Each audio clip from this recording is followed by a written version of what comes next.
saúde. Tá na mídia. É saúde na mídia. E hoje um programa inédito que vai todas as quartas-feiras com um tema muito importante. É verdade que a gente está em setembro e não tem como a gente não falar do Setembro Amarelo, das intervenções precoces para o combate ao suicídio. Um tema muito comum e que muitas vezes as pessoas não conseguem saber como agir para evitar, Karina. E a gente hoje trouxe um especialista para discutir esse tema, para abordar várias informações importantes aqui com a gente. A gente trouxe o psiquiatra, o Dr. Diomildo, que já é um parceiro que já esteve aqui com a gente conversando no Saúde na Mídia, na primeira temporada. E agora está aqui para falar um pouquinho mais sobre essa abordagem, né, como médico, psiquiatra, sobre a prevenção ao suicídio e o Setembro Amarelo. Seja bem-vindo mais uma vez. Obrigado, Amanda. Obrigado, Karina. Realmente é um tema de extrema relevância, não só no mês de setembro. É um tema que a gente tem que abordar durante todos os meses do ano. É um tema que impacta famílias, impacta pessoas, impacta trabalho, amigos. E é um tema atualmente de extrema relevância, de fato, no nosso mundo, porque é uma das principais causas de morte para jovens de 15 até 29 anos. É uma causa de morte muito importante também para os idosos, inclusive. Então, a gente tem que entender o que pode levar uma pessoa ao suicídio, o que pode levar uma pessoa a se proteger do suicídio. Então, acho que vai ser um papo muito importante, tanto para o mês de setembro, mas se a gente puder aproveitar durante o ano inteiro de muito aprendizado sobre como abordar essa pessoa, quais os sinais que essa pessoa pode trazer e o que pode de fato levar uma pessoa a ter essa decisão, né, deliberada para poder acabar com a própria vida. Então a gente tem que quebrar esse tabu, suicídio, a gente tem que conversar sobre isso. Não é um grande mito falar que conversar sobre suicídio leva uma pessoa a cometer suicídio. Então acho que vai ser muito importante esse nosso papo agora. Aproveitando que você está falando de mitos, tem muitas informações errôneas, né, sobre a questão do suicídio. Quais são os principais mitos e verdades em relação a esse tema?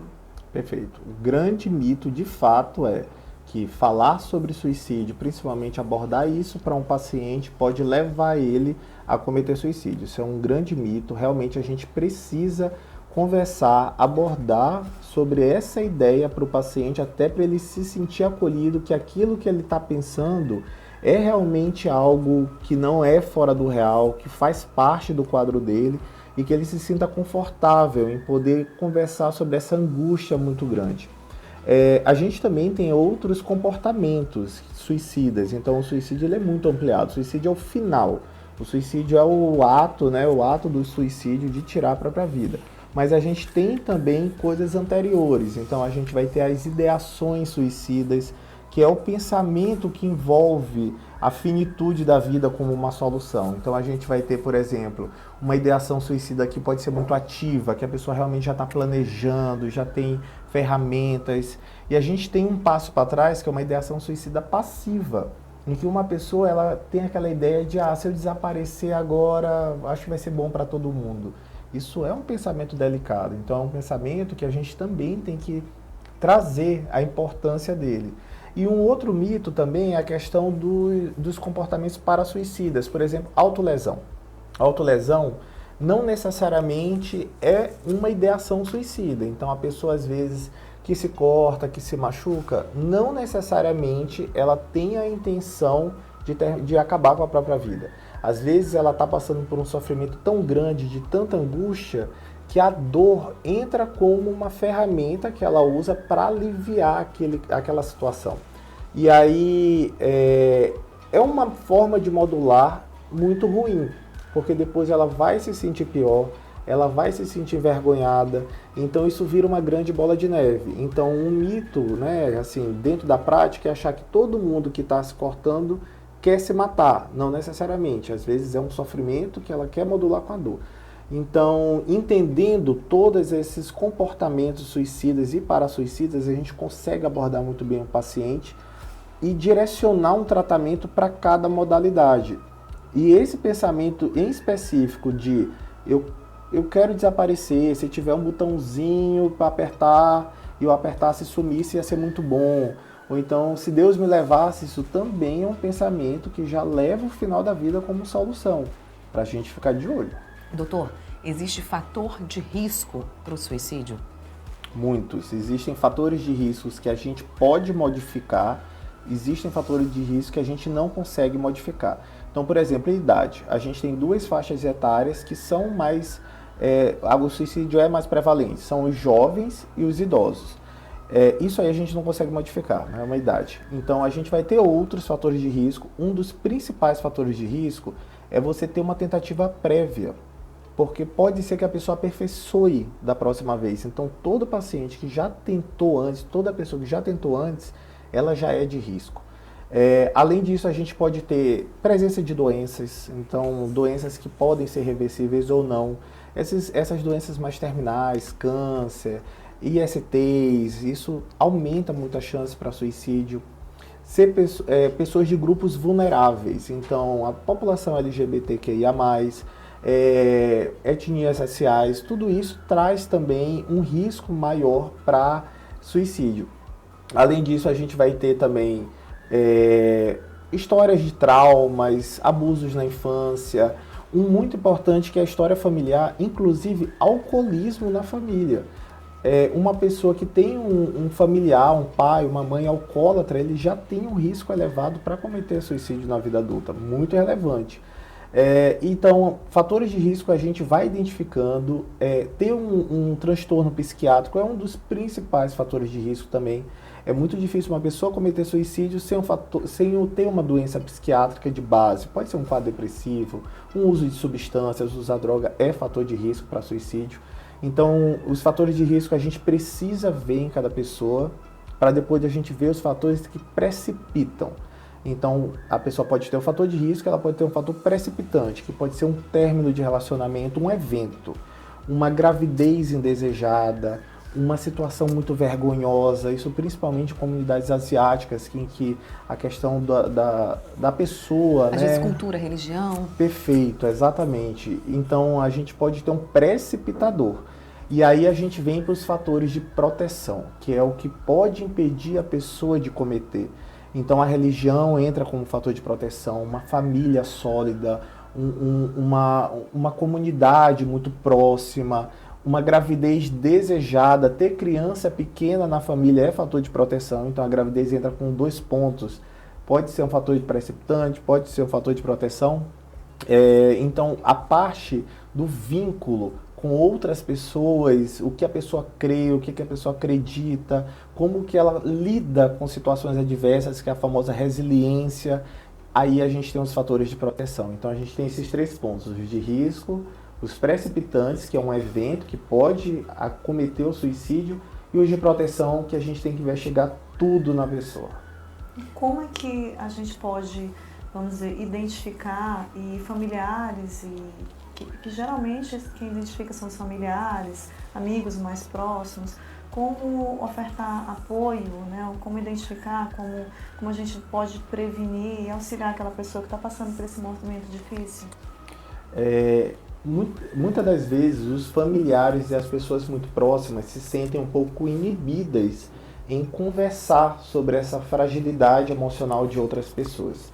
E isso entra dentro da parte que conversar sobre isso pode piorar. Na verdade, às vezes a pessoa ela está esperando que alguém dê uma escuta para ela. Então, a escutar, sem opinar e sem trazer juízos de valores, é uma das melhores coisas para começar um processo de levar essa pessoa para ajuda.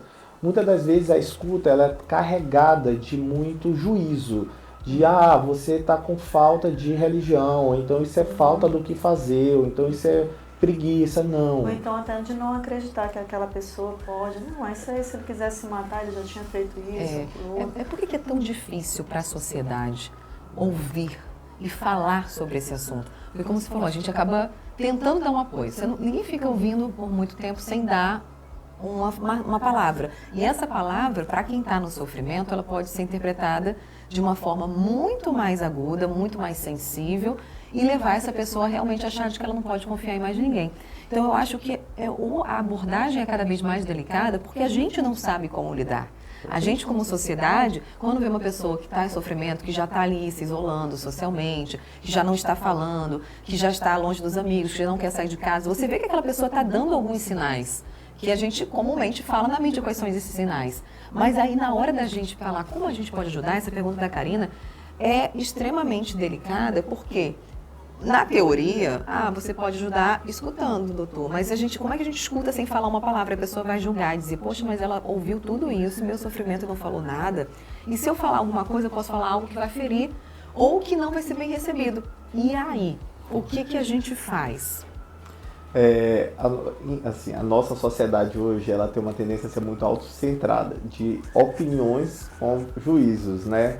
Mas se a gente conversar, assim, durante um diálogo desse de escuta, e você perceber que o sofrimento está lá estabelecido, que é uma pessoa que está com muito risco, só de você falar assim, sei lá, meu irmão, você quer que eu te ofereça um pouco de ajuda nesse processo? Então, isso já ajuda muito. Em vez de você trazer um juízo, são de palavras falar neutras ali. neutra, e muito mais de oferecer uma ajuda qualificada, porque a escuta de um colega, de um familiar, é uma escuta de carinho, né? Não é uma escuta profissional de direcionamento. Mas se você conseguir fazer com que essa pessoa perceba que ela realmente está nesse sofrimento e que você pode ajudá-la a procurar uma ajuda especializada, ótimo. Aí você está fazendo uma escuta muito boa para uma pessoa em sofrimento. E aí, a partir do momento que essa pessoa ela se escuta falando também, porque existe isso. Às vezes a gente está num sofrimento mental tão grande, a gente está com tanto pensamento, tanta ideia na nossa cabeça, que a angústia não faz a gente perceber o que realmente está passando. E a partir do momento que você transmite isso através da fala ou da escrita, então tem muita gente que em sofrimento escreve o que está pensando, e você reprocessa essas ideias através da própria escuta ou da leitura, o caminho dessas informações muda. Então a pessoa ela pode acabar tendo alguns insights de assim, nossa, eu realmente acho que não estou bem. Por que eu estou tendo esses pensamentos? A pessoa se escuta falando. E aí é mais fácil que ela procure uma ajuda mais qualificada, ou então até busque um centro de urgência, né? Um centro de valorização à vida, alguma coisa para aquele momento em específico. Importante a gente falar sobre esses locais de apoio qualificado. Doutor, onde buscar essa ajuda qualificada? Essa pessoa que está na escuta, quando você identifica os sinais, você percebeu que tem aquela pessoa que está precisando de uma ajuda, e aí onde orientá-la a buscar essa ajuda qualificada? Perfeito. A gente tem alguns centros de urgência, então o centro de valorização à vida, pelo próprio telefone, às vezes pelo próprio e-mail, pelo próprio computador a gente consegue ter um suporte imediato. Mas a gente vai ter os serviços de urgência psiquiátrica, né? Então, dependendo de cada cidade, né, quem estiver assistindo, provavelmente vai ter um centro de assistência psiquiátrica pública, um CAPS, que é um centro de atenção psicossocial, então até mesmo um hospital privado psiquiátrico, para poder buscar essa assistência. Ou então, se o quadro ainda estiver em progressão, uma consulta psicológica, uma avaliação psiquiátrica para ver realmente a gravidade desse quadro e começar uma caminhada terapêutica. O suicídio é muito devido a sofrimento e a sensação de estar encurralado, da pessoa não ver o futuro, não ver caminhos à frente. E esse sofrimento pode fazer com que o único caminho seja realmente tirar a própria vida, para acabar com aquilo. Mas a partir do momento que ela experimenta uma ferramenta terapêutica, uma psicologia, um psiquiatra, ela começa a tirar um pouco dessa névoa mental e começar a ver que existem caminhos.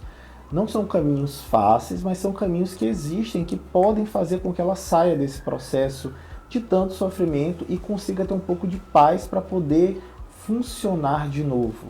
Então a gente vai ter os serviços de urgência e a gente vai ter os assistentes, o psicólogo, a psicóloga assistente, o psiquiatra assistente, para poder fazer essa caminhada de forma mais sólida e abrir um pouco esses caminhos. E assim, por exemplo, esse tratamento de combate, vamos dizer, ao suicídio, ele é multidisciplinar?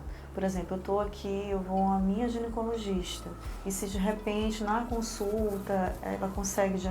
Porque assim, eu estou perguntando isso porque a saúde o nosso corpo todo fala, não é só o que a gente diz verbalmente, mas tudo... Poxa, eu estou vendo que aquela pessoa está ali, que ela não fala, não interage, tem dificuldade de socialização. Então, assim, como também os outros profissionais da área, que eu queria que tu desse uma dica, podem, por exemplo, eu estou atendendo um paciente que eu acho que ele, por exemplo, foi pedir medicação para dor de cabeça. Eu já assisti muito isso em filme, né?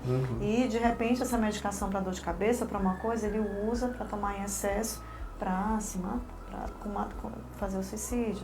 Então, como esses profissionais, eles podem acolher esse paciente, de repente, direcionar para um tratamento mais eficaz, com um especialista, por exemplo. Perfeito. E aí a nossa base da medicina é um atendimento humanizado e escuta. Tem que ter atendimento humanizado, tem que ter escuta. Eu acho que hoje a medicina não aceita mais aqueles atendimentos de antigamente. Que o paciente mal olhava para a cara do paciente, era consulta de 5 minutos e acabava a receita, exame, pronto. A gente tem que escutar. Porque a partir do momento que a gente se abre para escutar, a gente consegue ver sofrimento. E um profissional, independente de ser médico, mas assim, uma equipe, qualquer multiprofissional, então a própria enfermagem, psicologia, terapia ocupacional, o próprio educador físico, os médicos de qualquer especialidade, se tiverem escuta, eles podem fazer esse direcionamento do paciente para um outro profissional que seja mais capacitado para lidar com aquilo, um psicólogo ou um psiquiatra. Então, a gente precisa trazer muito a ideia que a sociedade não aceita mais os serviços de saúde como eram, muitos dos exemplos que a gente tem de antigamente, que não havia escuta, não havia humanização, era uma coisa muito rígida, muito fria. A gente precisa acolher, então a gente precisa escutar, e os profissionais de saúde têm que fazer isso, têm que escutar, entender, perceber e direcionar. E o paciente, ele não vai ficar chateado com isso. Se você, como um profissional, sugerir para ele buscar alguém para entender um pouco mais desse sofrimento. Então a escuta sempre vai ser um pilar para esse tema suicídio, para o tema sofrimento mental, para o tema da saúde mental. Conheça o IADVH, um instituto comprometido com a saúde e a segurança no trabalho, com uma equipe dedicada e atendimento humanizado. Oferece serviços de qualidade e projetos que promovem ambientes laborais mais seguros e saudáveis. Acompanhe o IADVH no Instagram, @Instituto IADVH. E doutor, e como a gente pode fazer essa abordagem no ambiente corporativo? Como é que o empregador, o empresário, as empresas podem tratar o tema suicídio e não ficar simplesmente na campanha daquele lacinho amarelo? Como é que pode ser feito isso para essa prevenção realmente acontecer dentro das empresas? Perfeito. Acho que o grande sonho é a gente ter um psicólogo em toda empresa. Porque ambiente corporativo, ainda mais com a mudança do formato de trabalho de hoje em dia, as pressões, os objetivos, né, as metas a serem alcançadas, isso traz sofrimento para qualquer funcionário. Então, se a gente tiver um psicólogo em cada empresa, nem que seja, né, as empresas maiores, isso vai ajudar demais. E aí, existem algumas mudanças. Então, os próprios colegas, se a gente tiver realmente a parte educacional de saúde mental para empresas, em que um profissional vá lá não só em setembro, mas durante o ano inteiro, para falar sobre saúde mental, para falar sobre adoecimento, e os próprios colegas começarem a perceber mudanças de atitudes dos colegas, dos outros colegas.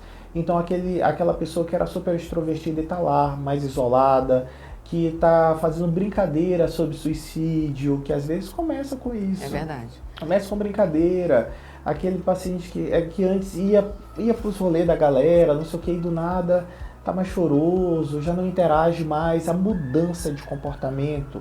Esse colega que está observando isso, ele pode falar com o supervisor dele, alguma coisa, ou então ele mesmo abordar essa pessoa e trazer de novo o nosso papo da escuta, de ver se está tudo bem e às vezes falar que pode ajudá-lo a procurar uma ajuda, às vezes ajudá-lo sugerindo um psicólogo que conhece, dando um autorrelato também, fazendo esse acolhimento. Então, para as empresas, não é só setembro saúde mental, a gente tem que focar em 12 meses, de janeiro a dezembro, porque o profissional não vai adoecer só em setembro, ele adoece em qualquer época, dependendo da rotina de trabalho. Existem algumas práticas mais comuns para educar, para treinar esses profissionais no ambiente corporativo para lidar e tratar com saúde mental? Com certeza. Só da gente ter palestras frequentes, não apenas em setembro, sobre adoecimento mental, sobre ansiedade, sobre depressão, sobre o uso de substâncias, que hoje é a segunda causa, né, que leva uma pessoa ao suicídio. A primeira são os transtornos de humor, a depressão. Então, essas palestras educativas em que um psicólogo, um psiquiatra pode fazer, já vai ajudar muito. Já teve vários locais que eu fiz palestras em setembro, que eu tenho pacientes até hoje, né, que me buscam em outros meses porque percebem durante uma palestra que estão adoecidos, que precisam de gera ajuda. Um gatilho para se cuidar. Exatamente. Às vezes a pessoa ela não entende e na hora que ela assiste ela fala, nossa, mas eu estou exatamente desse jeito. E aí começa o start para buscar ajuda. Então a educação tem que ser oferecido por empresas sobre essa temática e, eventualmente, um psicólogo para poder dar uma assistência, para poder ir conversar com alguns funcionários. Isso aí também vai ajudar demais na saúde da empresa, porque a empresa é um grande organismo. Se tem um adoecido, vai adoecer outros e a empresa inteira fica adoecida no final.